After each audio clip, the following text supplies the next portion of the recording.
SwayamPrabha. Digital India. Educated India.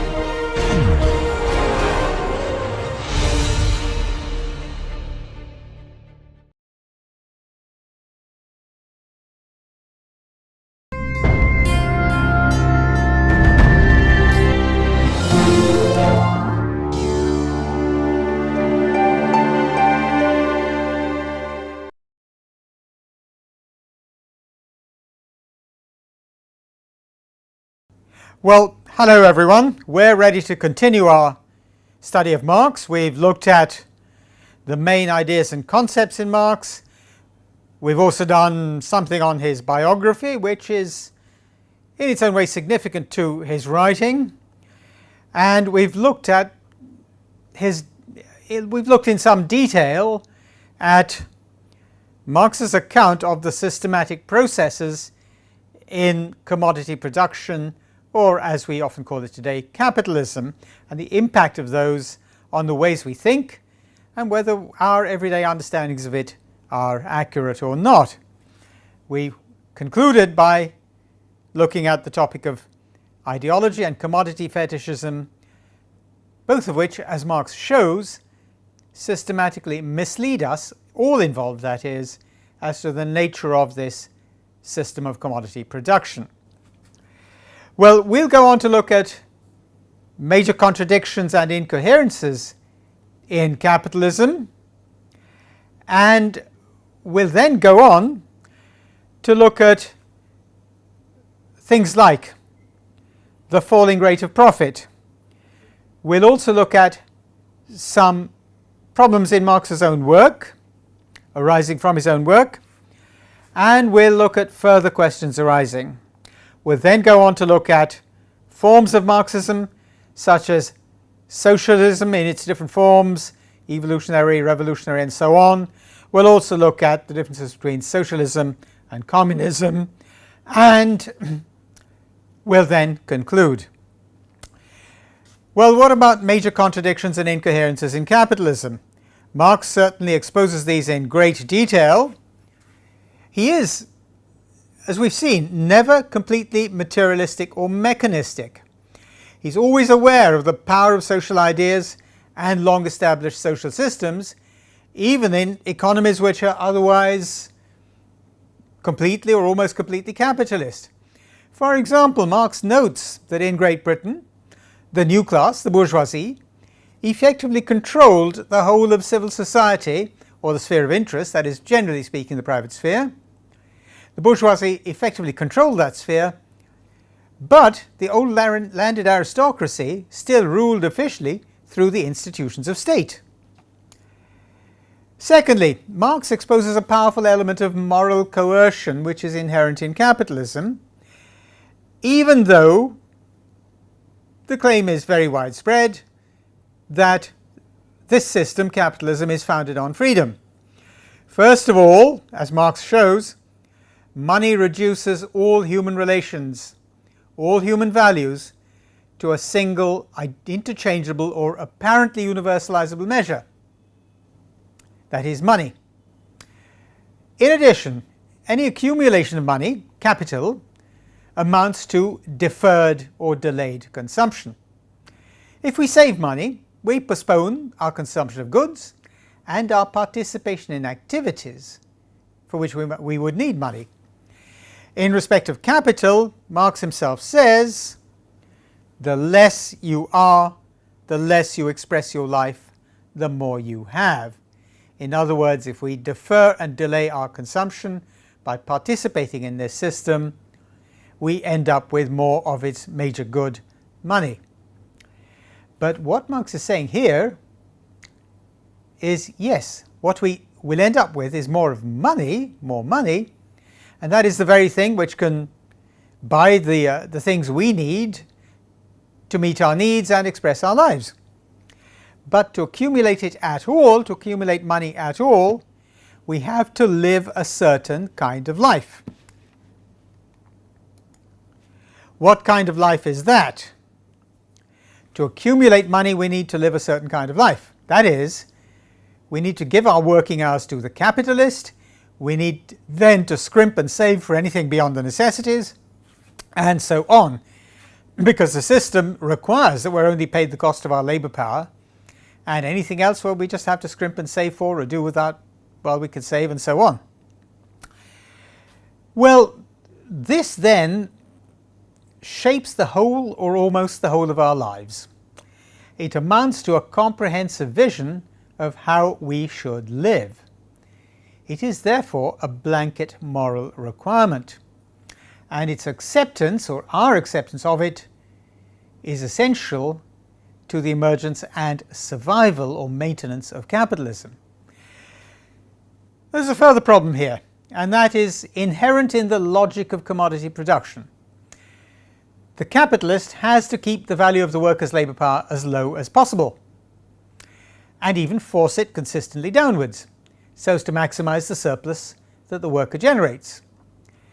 But if workers are paid so little that they can't buy the goods they themselves produce, then the system is at risk of collapsing because the market for goods shrinks rapidly. That may be a negative form of Keynes's multiplier, a shrinking effect. Such shrinkages can have an enormous impact, and the global crash of 2007-9, from which we're yet to recover globally, has been described, for example, by Amartya Sen, as a crisis of aggregate demand. This also serves to show how whole economies almost certainly depend less on gigantic corporations than on ordinary people's buying and selling ordinary things, everyday things. Now, what has also emerged in this process is the role of finance capital. Particularly in the Anglophone world, political and other pressures on governments have led to very great restrictions. What has also emerged in this process is the role of finance capital. Especially in the Anglophone world, political and other pressures on governments have led to very great relaxations on finance, and the result is that enormous notional or paper profits can be made very quickly without apparent need, or any apparent need, for the use of labour power in production. Quite simply, the workers' labour power, that is, the workers, the human beings' labour power, is all but eliminated from the process of making profits. One result has been that astounding amounts of money are claimed as profits and are held solely in notional form. Even in 2007, the notional total of derivatives, a particular kind of financial product, was $595.3 trillion, nearly $600 trillion. That at that time amounted to 11 times the world's actual annual output. It is difficult to know what this kind of money even means, especially as it seems not to be invested in production largely, but in yet more financial instruments and other such holdings. In other words, the status of production is rapidly diminishing. Now, Marx never claims that the absolute position of the workers will get worse and worse, will deteriorate endlessly under capitalism. But his analysis shows that there is no limit to the extent of the inequalities between the working class and the bourgeoisie, the controllers of capital. In industrial capitalism, the bourgeoisie, furthermore, can and do reuse the surplus value which the workers create and how do the workers create that? They turn more and more areas of life into commodities because the system requires it. That's one of the internal imperatives in this system of production. Even workers' labour power, as we've seen, even the workers' labour power is a commodity. But that process, the commodification of more and more areas of life, brings yet more workers under the control of the bourgeoisie, of the controllers of capital. And it is necessary to capitalist society. As we've seen, in order to be a worker at all in commodity production, a worker has to have their daily necessities available in the right quantities, in the right place, and at the right time, because their whole life is subordinated to being at work on time for a specified period of time. Unless capital is actually used for that purpose, that is, for the worker to produce goods, it remains dead labour. Now, one result of this dead labour is the falling rate of profit. I've taken the phrase from Shlomo Avineri's book on Marx. One result of dead labour is the falling rate of profit. What does that mean? Well, it is an intrinsic, an inherent feature in capitalist production. Capitalists may form a class in the system, yes they do, but they're also in continual conflict with one another and with their workers, because in this system they're under constant commercial pressure to reduce the cost of production and increase the volume of production. The only way to do that is to reduce the time it takes to produce an item, because that reduces the labour time used, and that's the sole index of productivity and of profit. An obvious way to do that is to install machinery. Machinery is therefore a form of crystallized or dead labour, because it is not itself a source of labour power or labour time. Now, Marx calls machinery constant capital and labour power variable capital. Those are not unfamiliar terms to us. But the ratio of the two is for Marx, the rate of profit. In volume 3 of Capital, Marx calculates this as the percentage of surplus value in the total investment by the capitalist. That is, the ratio of constant and variable capital. Now, as more and more machinery increases productivity, it therefore reduces the amount of labour power needed, so the ratio of variable capital to constant capital keeps falling, because less and less labour power is used. Therefore, the ratio of surplus value or profit to investment also falls. Marx calls this the falling rate of profit. In addition, the value of each item produced falls, because less and less, progressively less, labour time goes into producing it. Now, it makes no difference that higher volumes of production mean that what Marx calls the absolute mass of surplus value, the total profit, rises. That doesn't matter. The rate of profit per unit time spent in production falls. And for the capitalist, the only response is to keep producing more and more in the same time. That then means the market could, and often does, collapse through overproduction. This could also mean, as we've seen, that the state has to colonize other regions of the world and turn the colonized peoples into captive consumers for the surplus goods produced by capitalism. This also has deadly environmental consequences, because it requires that we continue to produce and consume ever-increasing volumes of goods and services. We shall return to this point in our later chapter, chapter 7, which is on ecologism. But let's now look at some problems in Marx. I shall not go into questions here about how socialist movements or political parties might bring about socialism. Those questions have been covered very extensively within such groups, within political groups, and also in the literature on Marx and Marxism. Instead, we shall look briefly at some philosophic difficulties or potential difficulties in the work of Marx. The first is Marx's distinction between use value and exchange value. Marx says use value is limited by the properties of the thing in question, the thing we're using. And he says that exchange value is the ratio or proportion at which this particular good is exchanged for another commodity in the market. Now, the idea of use value is not as simple as it looks. The properties of a thing are themselves not independent of particular societies or ways of life. That is the relevant properties. What is it that makes something useful to us? That's a relevant property, something that we can identify as being useful for us or something we can use, or a property that something has which makes it useful to us. Now, an item can serve many uses. as a tool or a memento or an ornament, and therefore use value is itself a social creation. We may think that use value just has to do with the properties of the object, but it is itself a social creation because use assumes society and sociality. Now, Marx shows some recognition of this, but he doesn't make it very clear. The second problem has to do with Marx's account of alienation. That's the second problem I shall look at here. Marx's critique of capitalist production is extremely powerful. He shows how capitalist production expropriates our humanity itself. But he regards our humanity as expressed in the things we do and embodied in the things we create.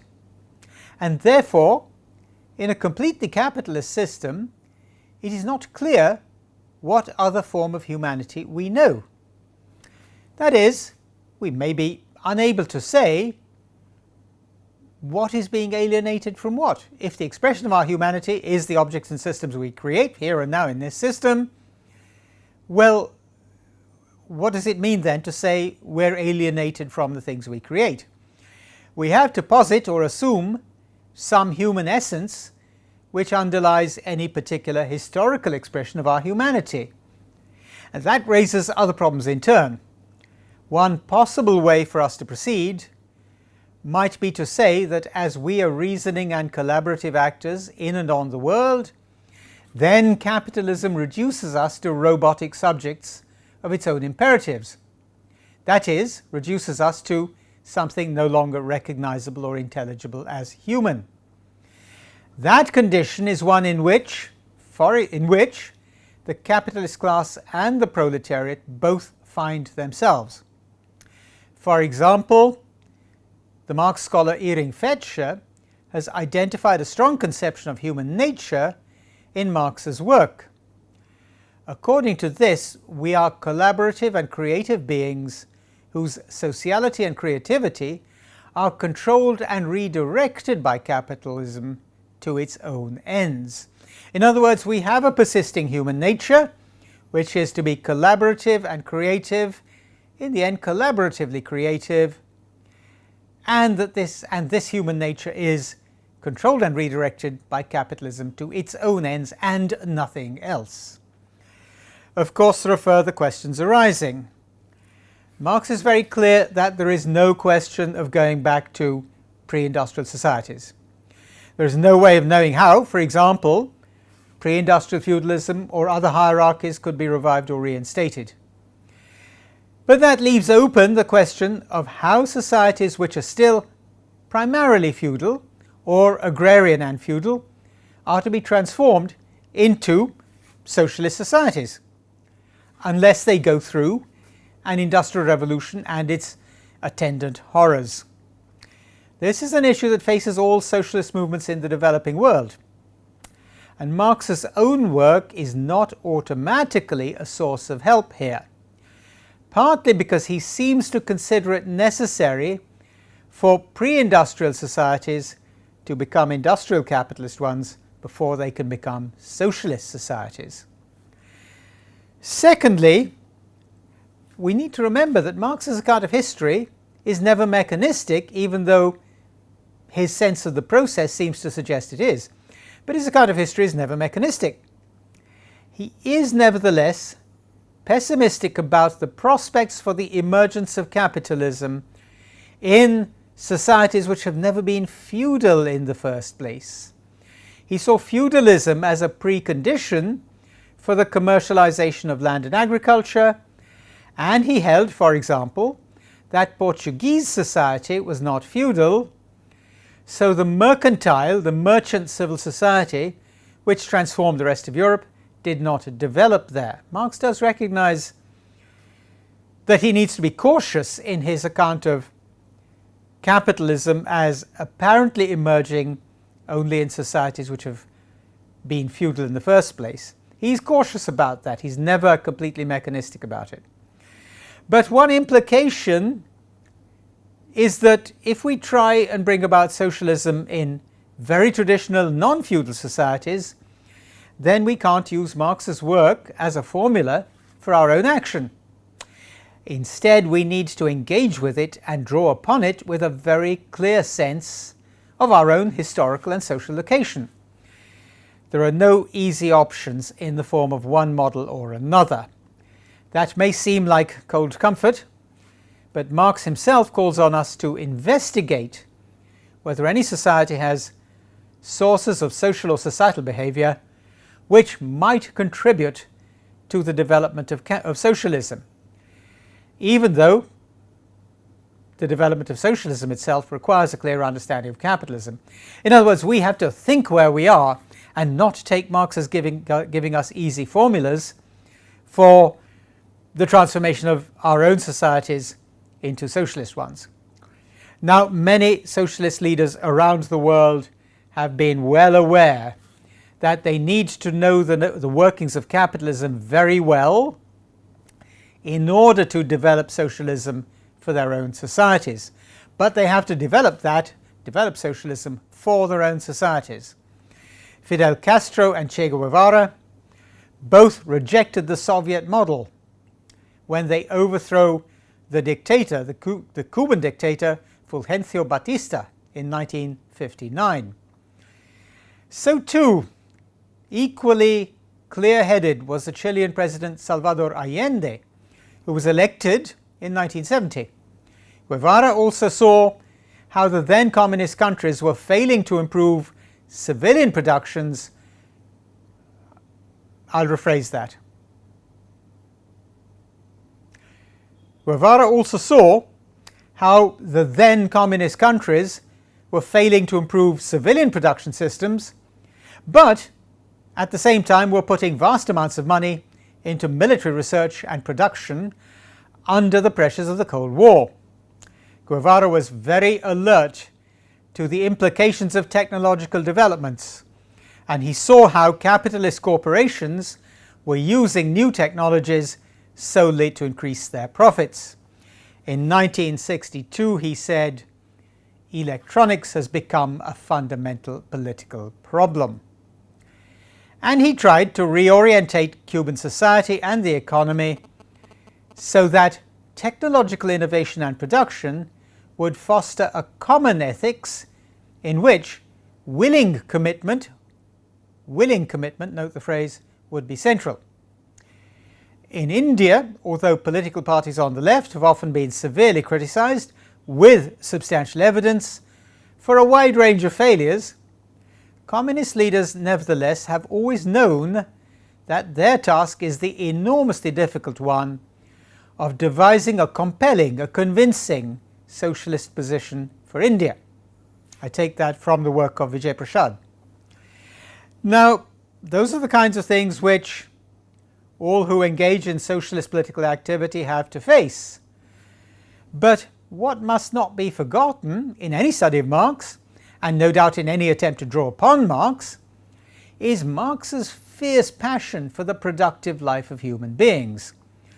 Marx's lifelong analysis of capitalism and his rage against it both show how capitalism, despite the immense productive energies it liberates, systematically chains human creativity and productivity to its own ends, and in doing so crushes all other forms and expressions of human creativity and productivity. It even comes close to, or actually reshapes, our very nature as human beings. Yet Marx shows us how the forces of capitalism, that is, the forces of the system of commodity production, are not forces of nature or supernatural forces. They're human creations, and if we see them as anything else, as anything but human creations, then we enslave ourselves to those forces and to the controllers of capital. Well, what about the forms political activity has taken while it draws from Marx's critique of capital? Very broadly, what about socialism, communism, and Marxism? These terms can't be easily understood in isolation from a knowledge of Marx's own writings. And one reason for that is that Marx himself says, "We do not anticipate the world dogmatically, but we rather wish to find the new world through the criticism of the old one." I've paraphrased Marx. I'll say that again. We do not anticipate the world dogmatically, but rather wish to find the new world through the criticism of the old one. Marx was also well aware that when we change our views and our ways of life, we usually do so in response to intolerable conditions, and less because we're attracted by some vision of a better life in the future. Therefore, one difficulty we face is that Marx himself died before he could carry out his stated intention of writing about future society. The notes he left on that have been published as volumes 2 and 3 of Capital, or Das Kapital, and they've received attention from some very distinguished Marx scholars, such as Bertel Ollman. Now, the terms socialism, communism and Marxism, given that we haven't got Marx's detailed, specific and complete writings on future society, and particularly not on the state, the terms socialism, communism and Marxism are of course very widely used. We hear them, use them all the time. But they're often used without specification, and very often used in complete ignorance of what they mean, particularly when they're used as general terms of abuse. Now here I shall only provide a brief outline of them, and I hope that you can draw upon this material here and on the material we've covered earlier on Marx to inform your sense of political positions which you might hear or read about. Well, what about a socialist system? That is one in which the state owns the means of production, that is, plant and equipment, and also owns natural resources and property such as land. That's a socialist system. This is sometimes called state socialism, and the most obvious historical examples have been the Soviet Union, the People's Republic of China and Cuba, plus the Democratic People's Republic of Korea. The former German Democratic Republic, the GDR, widely known popularly as East Germany, may also have been an example of state socialism. Now, this kind of system can work extremely well. For example, in the chapter on liberalism, in the topic of liberalism, we looked briefly at the British National Health Service. It's the most loved and trusted institution in the United Kingdom. And some visitors to Cuba who've received treatment under the country's healthcare system have also spoken very highly of it. It's run on similar lines to the National Health Service in the United Kingdom. Completely public, completely free at the point of need.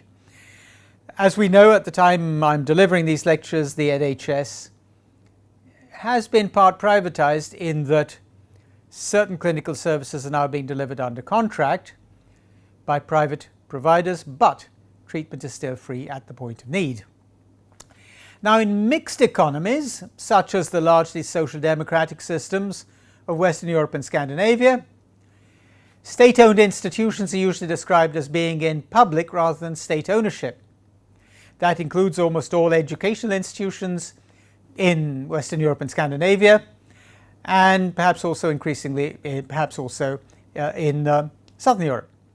Now, the terms public ownership and government ownership are used in India, where, for example, 3/4 of the banks are in the public sector, as are the railways.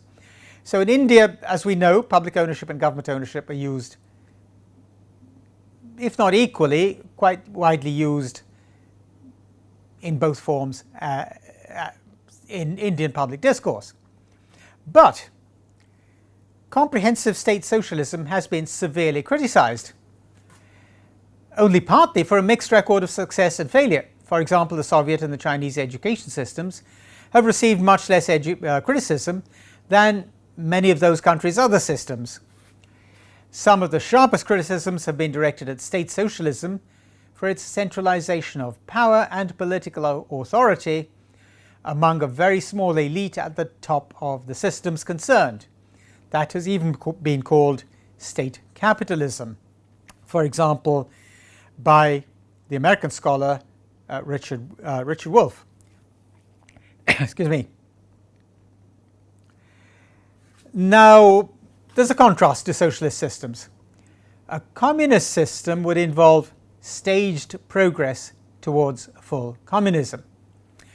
The first stage, according to Marx, would be what he calls, in a famous phrase, the revolutionary dictatorship of the proletariat. He said this in 1875.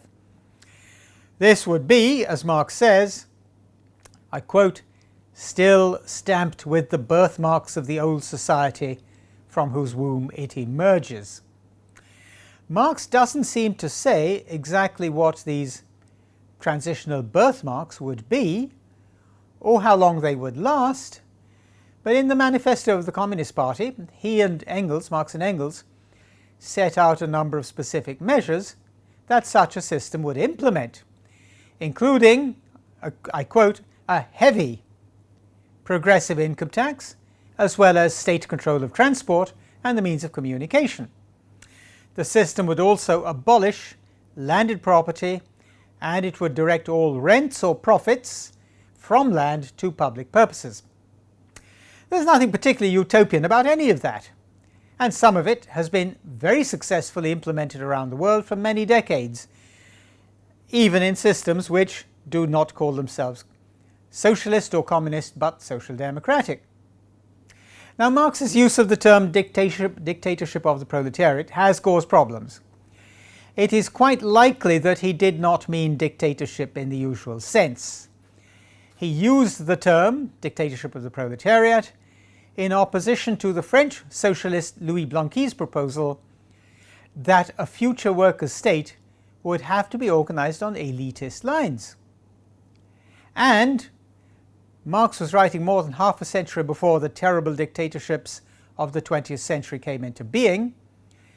He probably had the severely limited dictatorships of Roman times in mind. Now, I've drawn that from Bertel Ollmann's work. Ollmann also points out that the democratic rule of the whole working class, which would bring former capitalists and landowners under its ambit or umbrella, would be more democratic than anything we have today, even under our current bourgeois conceptions of democracy. But this would still be a transitional and transformative stage on the way to full communism. In that form, full communism, the means of production and natural resources would be genuinely communally owned. Marx's work on this, like his work on the state, is incomplete. But his writings on the Paris Commune and its distribution of political and administrative power give us a key to his thinking. Well, crucially too, Marx was very insistent that the new system would involve work as a human, agreeable, or at least bearable kind of activity. In a draft text on surplus value, he also argues in detail that eliminating the unnecessary work we do in the existing systems would give us a great deal more free time for the use of our creative capacities. The unnecessary work that we do in order to participate in the existing commodity producing system, that unnecessary work may amount to as much as 9/10 of the use of all labour power. Marx, I've drawn that from Marx and from Bertel Ollmann. Marx didn't, as we know, live to start specifying what a communist society would look like. But he did say enough to show that it would involve a profoundly different sense of productive value in almost every sense from the ways we understand that term today. Each of us, as he himself says, Marx himself says, would produce according to our ability and would receive according to our need. Well, how does that relate to what we would consider Marxism? Marxism has always been the subject of a flourishing debate for as long as Marx's work has been known in public, the mid-1860s, 1850s onwards. Now, even if particular groups or parties reach agreement on what Marxism means, or on how it would best be implemented, even if they reach agreement, there's always been a flourishing debate, a really heated debate on what Marxism means. That was as true in Marx's own time as it is in ours, and we've seen that Marx himself was involved in various disputes about the policies and directions the various groups that he founded or joined should take.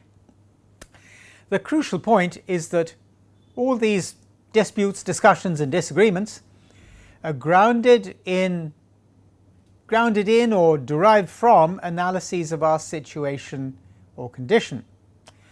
These analyses also draw upon the major themes in Marx.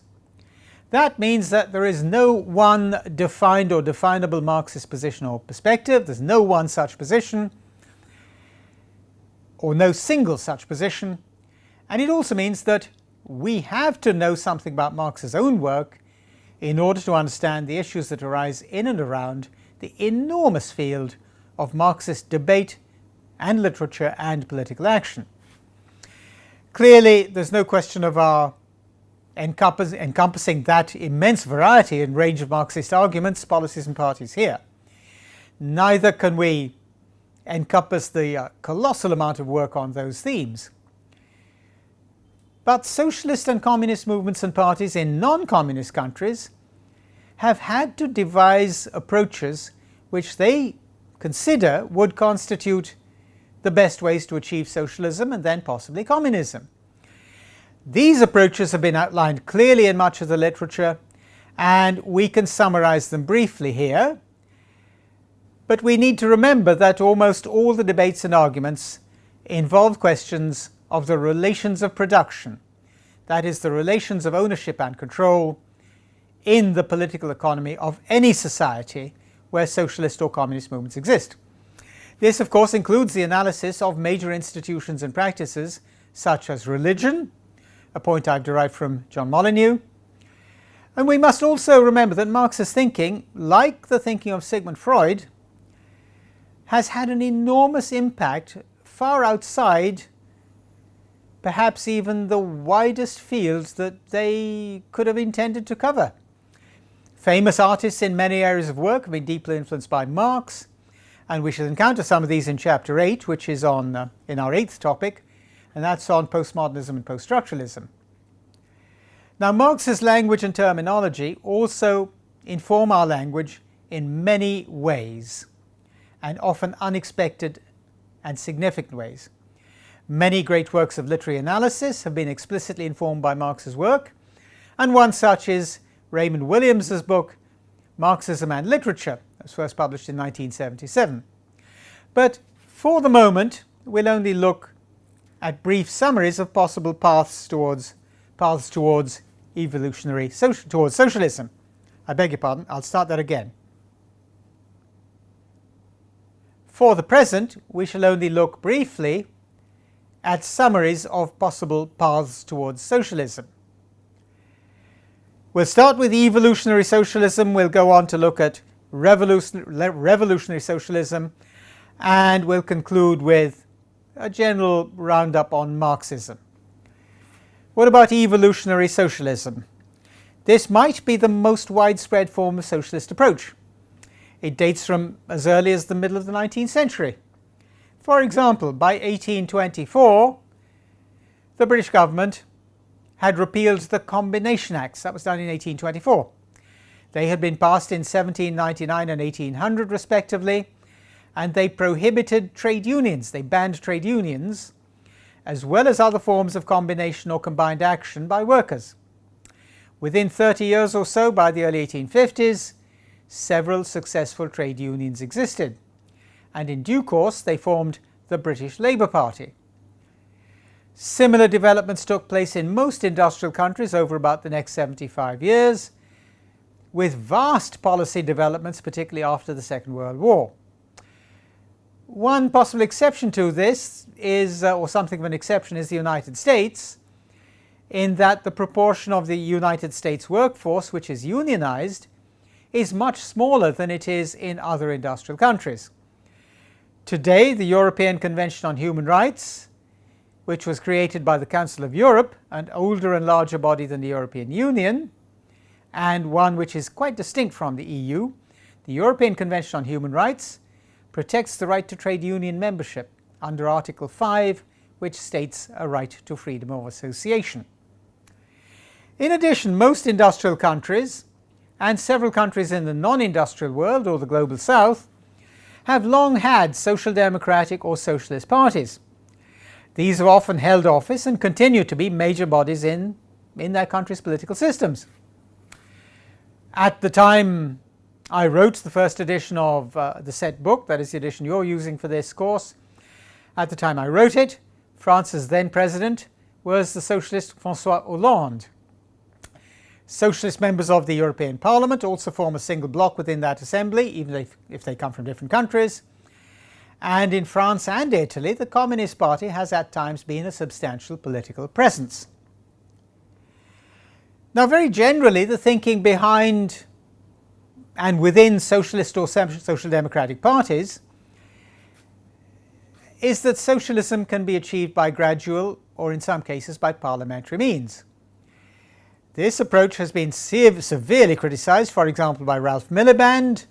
He was a Polish refugee who served aboard British warships during the Second World War and then became one of the great English-speaking Marxist academics. Miliband considered that the demands of electoral politics would override and then put an end to any possibility that capitalist production relations would be replaced by one based on workers' control of the means of production or any other generally socialist system of production relations.